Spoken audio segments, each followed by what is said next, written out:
The following program is a special presentation of King 5. Celebrate a half-century of innovation and hope. I tell people, find the best practitioners you can, and for me, Fred Hutch had the best. Linking cures, care, and community. I think Bill Hutchinson would be incredibly proud of where the Hutch is now. Beyond Breakthroughs, 50 years of Fred Hutch, sponsored by Fred Hutch Cancer Center. I'm Chris Cashman, and welcome to Beyond Breakthroughs, 50 years of Fred Hutch, a special show celebrating the 50th anniversary of Fred Hutch Cancer Center. Innovative research meets compassionate care right here, and that combination saves lives. And here's how it all started. Go to the best people, it can save your life. And for me, Fred Hutch had the best. I wouldn't be here if it wasn't for the things that Fred Hutchinson Cancer Research Center had been doing, was pioneering at that time. For 50 years, Fred Hutchinson Cancer Center has stood as a beacon of hope in the fight against cancer. Dr. Fred Applebaum, Executive Vice President, has been with Fred Hutch since 1978. He's also the Cancer Center's unofficial historian. He's seen it grow into the world-renowned institution it is today. But it began with a brother's love and a surgeon's vision. Bill Hutchinson was a really prominent Seattle surgeon. In 1955, he formed something called the Pacific Northwest Research Foundation, which basically was just an old building and had some lab space in it that people could use. Bill Hutchinson's brother, Fred Hutchinson, was a beloved local baseball hero, pitching for the Seattle Rainiers, then going pro with the Detroit Tigers. But there was one thing this competitor couldn't defeat. But then in 1964, Bill's brother, Fred, died of cancer. And that changed Bill's view of what the Pacific Northwest Research Foundation should be, that it should really be dedicated to one thing, cancer. And he wanted to dedicate it to his brother, Fred. That was the origin of the Fred Hutchinson Cancer Center. It opened its doors in 1975, bringing together a dedicated team of doctors and scientists to battle cancer. Like Dr. E. Donald Thomas, who pioneered bone marrow transplants at Fred Hutch. Dr. Applebaum was a key member of that team. Don got the Nobel Prize for developing marrow transplantation. Today, Fred Hutch is home to 3 Nobel laureates. The late Dr. E. Donald Thomas for bone marrow transplant breakthroughs, Dr. Lee Hartwell for discoveries in cell cycle regulation, and Dr. Linda Buck for the groundbreaking work on the olfactory system, our sense of smell. Science drives Fred Hutch, but compassion is in its soul. The thing that makes me proudest is when they'll come back to me after being cared for by one of my colleagues, and they say it was that everyone, from the scheduler to the receptionist, to the people who drew my blood, to the x-ray technician, all the way up and down the line, they were empathetic, they were upbeat, they were caring, and they listened. That's what makes me feel good. 50 years after first opening its doors, Fred Hutch remains driven by the same passion and compassion that motivated Bill Hutchinson, turning scientific discovery into hope and hope into healing. The legacy continues, one breakthrough at a time. The first procedure pioneered at Fred Hutch was the bone marrow transplant. Kelly Hansen takes a look at the early days of this life-saving procedure, and we meet someone who's still here today because of it. You never forget these kinds of people who end up playing a role in saving your life. In 1984, Brian Merkel was about to graduate from high school when he was diagnosed with acute myeloid leukemia. His doctor's advice? What he told me was that if we can find a match, a donor for you to have a bone marrow transplant, the best place in the world that's having the greatest success is in Seattle. He came to Fred Hutchinson Cancer Research Center to undergo the relatively new procedure pioneered by Dr. Donald Thomas that was making waves in the world of cancer treatment. When Bill Hutchinson was looking for a clinical investigator to help lead the Hutch, he brought Don Thomas with him to see if he could make transplantation a reality. Dr. Fred Applebaum was one of Brian Merkel's doctors, and Dr. Kathleen Shannon Dorsey was a nurse on Dr. Applebaum's team in the 80s. I didn't sign up for children with cancer, but it became a gift that lasted a lifetime. And so Dr. Applebaum and Dr. Irv Bernstein had this idea of finding a way to get an antigen that could kill the cancer by attaching to the cell, and we started the study and we worked on it together. Those cancer-targeting cells were a key component for bone marrow transplants cloned from mice. Dr. Shannon Dorsey still has this mouse memento from a family from one of her early patients. And they said, we want you to keep this little guy on your desk so you remember to stay inspired by science and helping people get better from cancer. Life-saving science is tough work. Dr. Shannon Dorsey's mouse patient did not survive her cancer, and Merkel's marrow transplant had complications. At one point I was dying, and they actually called my father out because my kidneys were failing, and it looked like I wasn't going to make it at one point. Do you feel like the word miracle is appropriate when referring to your journey? I have so much gratitude about life. I have so much gratitude because I do view it as a miracle. And because the miracle of my survival, which is a testament to the value of science and medicine, especially what's going on at the Hutch. Today, this cancer survivor is a professor of microbiology and immunology at the University of Wisconsin-Green Bay. And on a recent trip to Seattle, he reunited with Dr. Applebaum, one of the many people at Fred Hutch he thanks for saving his life. I would start with Dr. Don Thomas. His vision, his single-mindedness to keep going and pushing the frontiers. Dr. Fred Applebaum, Dr. Deeg, Dr. Greenberg, Dr. Kennedy, Dr. Keith Sullivan. Today, there's about 100,000 people worldwide that get a transplant every year. And that all started from Don here. But I could also argue that that's probably the least important thing that Don did, that the implications that came from marrow transplantation are way more important than transplantation itself. Marrow transplantation has led to breakthroughs in gene therapy, immunotherapy, and treatment for other diseases. A ripple started here at Fred Hutch that keeps spreading outward and bringing hope. We need to keep investing in biomedical research because it does save people's lives, and I'm living proof of that. Fred Hutch has done 18,500 bone marrow transplants, and that number keeps growing thanks to new techniques and treatments that continue to grow transplant success stories. Up next, finding hope and an early warning for loved ones with Precision Oncology. Beyond Breakthroughs, 50 Years of Fred Hutch is sponsored by Fred Hutch Cancer Center. Welcome back to Beyond Breakthroughs, 50 Years of Fred Hutch, a special show celebrating the 50th anniversary of Fred Hutch Cancer Center. Someone diagnosed with cancer today has a more positive outlook than 25 or even 5 years ago, thanks to Precision Oncology. Meet a Whidbey Island man who knows this firsthand. Oh boy, I feel like I'm in Hawaii. James DeLong has time to stop and smell the sweet peas. Despite a prostate cancer diagnosis back in 2001. I'm swallowing hard because, you know, it was like, well, in 5 years, I could be dead. News the fit then 51-year-old never expected to hear. When I was diagnosed, part of what was stunning about it was I had no risk factors to my knowledge for prostate cancer, none. The Whidbey Islander went to Fred Hutch for treatment. The patients that I take care of are primarily men with advanced prostate cancer, and it really is a privilege to take care of them and to learn from them. Dr. Pete Nelson is the Vice President of Precision Oncology at Fred Hutch. Precision oncology, you can think about it at a very high level of simply saying that cancers are not all the same, just like people aren't all the same.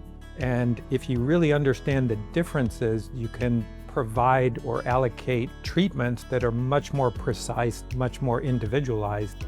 James started to solve the puzzle of why he got cancer after he tested for a genetic mutation that's usually associated with breast cancer. If you inherit a defect or a mutation in this BRCA2 gene, you then have a high risk of developing prostate cancer. And then heard back that indeed I have the BRCA2 gene mutation.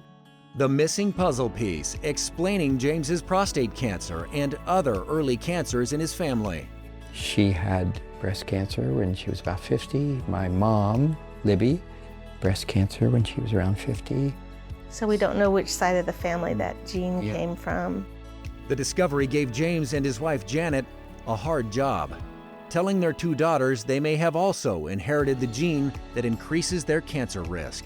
And it's still hard. It's like, I understand the question that people have of, do I want to know or do I not want to know? And so we talked to them about it, said, I'm positive. You each have a 50% chance of having this gene mutation. And each of them did decide to be tested, one positive, one negative. And the one who has the same gene mutation as I do started getting preventive cancer care. We can think about precision oncology and precision medicine in a much broader view, thinking about who's at risk for a cancer. They may not even develop that cancer yet, but more precise understanding of who's vulnerable or who's at risk changes how you would screen somebody. Today, thanks to precision oncology, both daughters are doing well and James is thriving. With good care and with really good self-care, 24 years later, here I am, and I'm still healthy. We have a little stone that says hope on it. That's really important. He shares his story with other prostate cancer patients. It's a very positive story about how knowledge is power and makes a big difference in people's lives. And he also shares something else with anyone who asks. That bad news he got nearly 25 years ago makes the life he lives today that much sweeter. Just perfect. It energizes me toward living every single day with as much joy as possible, with as much connection as possible with other people, with as much love. Thank you, James. And speaking of hope, Fred Hutch doctors and scientists are also leading innovation in immunology, discovering new ways to help your own immune system take on cancer. My name is Maziar Shadman. I'm a professor at Fred Hutch Cancer Center and the medical director for the immunotherapy program. I've been with Hutch now for almost 20 years. Probably the most significant change and really a revolution in the way we treat cancer has been immunotherapy. And that's when we use the power of immune system from patient to attack cancer cells. And that in lymphoma has really transformed the way we treat patients now. With both targeted therapy and especially immunotherapy, we have changed the way patients live, not just from the side effect standpoint. We help patients live longer. We are curing patients who, before introduction of immunotherapy, may have had an average 6 months to live, and now we are curing 30 to 40% of those patients. So when we talk about a major advancement and really a paradigm shift in the way we treat cancer, immunotherapy is really a perfect example of that. Most new immunotherapies are still experimental. Patients can support this life-saving research by participating in clinical trials at Fred Hutch. Up next, protecting patients from the effects of cancer treatment, the life-saving breakthroughs. Welcome back to Beyond Breakthroughs, 50 Years of Fred Hutch, a special program celebrating the 50th anniversary of the Fred Hutch Cancer Center. You know, cancer treatment makes patients vulnerable to infectious disease. In the 1980s, Fred Hutch launched an infectious disease sciences program and has played a vital role in patient survival. I'm Kaylee Carafa. I am a cancer survivor and a patient still here at Fred Hutch under long-term care. Kaylee was diagnosed with lymphoma in her early 20s, but during treatment, she faced a life-threatening complication. I ended up developing an infection in the middle of my care where it jeopardized my life. It's a challenge Dr. Joshua Hill knows all too well. As an infectious disease physician at Fred Hutch, he's dedicated his career to solving this problem. And infectious diseases are one of the most common complications that patients have to deal with. It's often not thought about that much, but the worst thing is when we cure a patient of their underlying cancer and then we lose them to an infectious disease. Hill's research focuses on preventing these deadly complications with what he calls bench-to-bedside medicine. And then my job as an infectious disease physician here is to make sure that those patients thrive and survive without succumbing to complications or worse from infectious diseases. Having patients like Kaylee thrive and survive makes the work worthwhile. Sometimes they were potentially facing death in the hospital, and when you see them leading a regular life back out, outside of the hospital, it's just an amazing thing. You even took this message all the way to the other Washington. I did. Today, Kaylee pays it forward, advocating alongside Dr. Hill for the research that helped save her life. That's why I'm so proud to get to be a part of supporting Dr. Hill's work, is because it's something that truly can save lives. Kaylee uses her experience as a cancer survivor to serve on Fred Hutch's Patient and Family Advisory Council. Fred Hutch's Obliteride takes place every August. It brings hundreds of runners and cyclists together to fundraise for cancer research. One Seattle woman is back for her 10th Obliteride.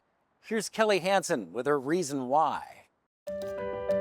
Grumpy may not sound like an endearing word to describe someone, but when Wenmei Hill describes her dad, she means it with nothing but love. He was a grumpy old guy, but proud of it. He's military, Air Force, and then after Air Force, he was a lawyer where he worked pro bono for the nurses union here in Seattle.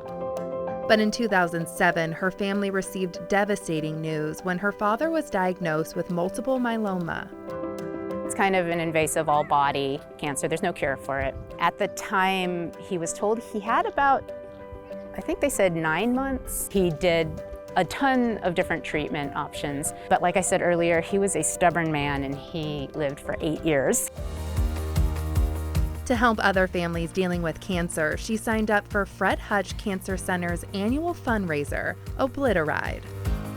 My first Obliteride was in 2016. That was the year after my father passed away. And so I wrote it in his honor. Everything was so supportive and it felt easy and fun. And 100% of the money each participant raises goes towards life-saving research. There's just so many parts of cancer, it just takes over people's lives. And so raising funds for all those pieces is so critical. This year will be Wenmei's 10th Obliteride. So what would her grumpy dad think of her commitment to help cure cancer? Oh, he would say I'm crazy, and yes, he would be absolutely proud of me. He's the reason that I would look at something like I've never ridden before and say, sure, I can do 25 miles, let's just go for it.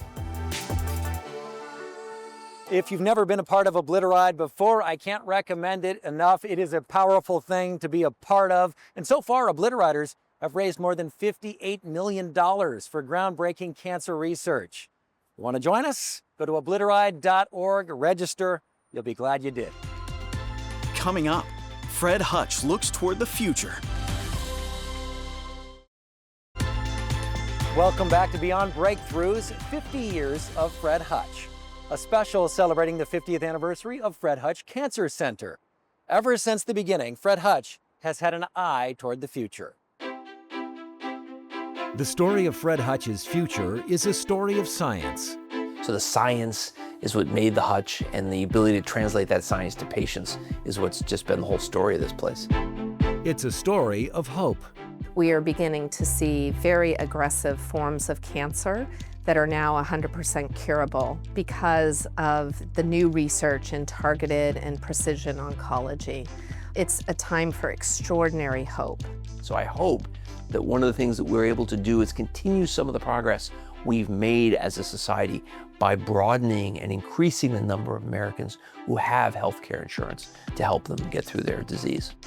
Right now, I'm thinking not about next year, I'm thinking about what's going to happen 50 years from now. What is the Hutch going to be like in 50 years? Half a century after it began, Fred Hutch Cancer Center remains driven by the same passion that motivated Bill Hutchinson, turning scientific discovery into hope and hope into healing. The legacy continues. one breakthrough at a time. I think Bill Hutchinson would be incredibly proud of where the Hutch is now. To learn more about Fred Hutch, including getting care, being involved, or giving, visit fredhutch.org. And congratulations on 50 years. May the breakthroughs and the hope continue for many more.